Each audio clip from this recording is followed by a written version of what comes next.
réveil. Il fait 4 degrés à Béthune. Vous nous écoutez, attention, avec de la pluie ce matin. Bienvenue, 8h moins le quart sur France Bleu Nord. Et on se projette ce matin sur la rentrée 2024, Thomas.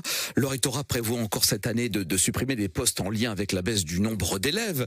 Pour en parler, nous sommes en direct avec David Blottiot, co-secrétaire du SNUIPP dans le Pas-de-Calais. Oui, le SNUIPP qui est le syndicat des enseignants du premier degré. Bonjour David Blottiot. Bonjour. Le rectorat anticipe pour la rentrée de septembre une nouvelle baisse du nombre d'élèves en maternelle et en primaire. On va rester sur le premier degré puisque c'est votre sujet à vous. On parle de 7200 élèves en moins. Vu que les moyens sont adaptés chaque année à ce nombre d'élèves, le rectorat veut supprimer 219 postes, 89 dans le Pas-de-Calais où vous-même vous êtes professeur. Est-ce que cette logique du moins d'enfants, donc moins d'enseignants vous paraît justifiée ? Absolument pas. En fait, 89 postes supprimés dans le Pas-de-Calais, c'est une vraie déception pour nous, alors que Gabriel Attal avait annoncé l'abandon des 2500 suppressions de postes qu'il avait prévues au budget 2024. 89 postes supprimés, c'est 2 fois plus que l'an dernier. C'est énorme. C'est énorme et c'est d'autant plus décevant que ça aurait permis de résoudre le problème des paquets d'heures non remplacés, pour citer notre ministre. Oui, on va y revenir justement, mais tout de même pour relativiser ces suppressions de postes, le rectorat met en avant le taux d'encadrement des élèves, un taux d'encadrement qui est supérieur déjà à la moyenne nationale dans le Nord-Pas-de-Calais, et taux d'encadrement qui va en plus progresser. Comment ça se fait que le rectorat se satisfait de cette situation et vous n'êtes pas d'accord ? C'est vraiment l'histoire des remplaçants, c'est ça qui pose problème ? Alors pas que. Alors l'an dernier, je vais vous citer un chiffre qui fait quand même peur. C'est 92 classes par jour qui se sont retrouvées sans remplaçant. 92 classes, ça correspond à peu près aux 89 postes supprimés. Donc on aurait pu résoudre ce problème. La deuxième raison, c'est qu'on ne peut pas. La réalité de terrain, ce n'est pas que les élèves en face à nous, le nombre d'élèves qui sont face à nous. C'est aussi prendre en compte la différence de chacun d'entre eux. 92. L'inclusion en France est en souffrance et le Pas-de-Calais n'est pas exempt. Par exemple, 400 élèves en situation de handicap attendent l'arrivée d'un accompagnant pour les aider en classe. 1600 élèves attendent une place dans les classes spécialisées pour l'inclusion scolaire.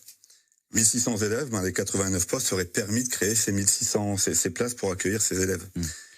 Pour revenir sur ce chiffre que vous nous avez donné, 92 classes par jour non remplacées l'an dernier. La semaine dernière, lors de sa conférence de presse, Emmanuel Macron a évoqué le remplacement des professeurs absents. Selon lui, les choses fonctionnent plutôt bien pour les absences qui sont anticipées. Là où ça pose souci, toujours selon le chef de l'État, c'est sur les remplacements inopinés, entre guillemets, un arrêt maladie, par exemple, qui tombe du jour au lendemain. C'est vraiment ça qui pose souci aujourd'hui, ces remplacements de courte durée qui tombent comme ça un jour et qu'on n'arrive pas à remplacer? La réalité de terrain n'est pas la même non plus. Lorsqu'on a des collègues qui viennent à nos stages de formation, ils ont prévenu leur administration qu'ils seraient absents 1 mois à l'avance. Et quand on fait un sondage à main levée, la moitié des collègues ne sont pas remplacés le jour-là.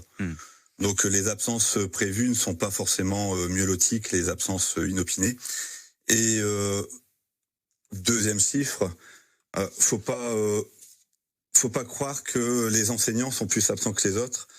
Les enquêtes montrent quand même que les enseignants de l'école publique ne sont moins absents que les salariés du privé. Mais qu'est-ce qui bloque alors finalement dans le public ? Comment ça se fait qu'on se retrouve avec ce chiffre que vous nous donnez, 92 classes par jour, encore une fois, qui ne sont pas remplacées ? C'est quoi la solution ? Créer des postes de remplaçants déjà. Des postes de remplaçants pour pouvoir prévoir.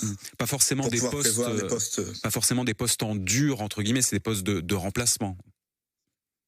Les postes de remplaçants sont occupés par des titulaires enseignants. Remplacer une classe à la journée ou pour 3 jours, ça ne s'improvise pas. Et donc faut tenir compte de cette réalité et arrêter de supprimer des postes. Et si on doit supprimer des postes de classe parce qu'effectivement les effectifs réduisent, pourquoi pas ? Mais dans ce cas-là, les transformer pour pouvoir remplacer. Une classe non remplacée, c'est pas seulement une classe qui n'a pas cours, c'est toute une école qui est perturbée.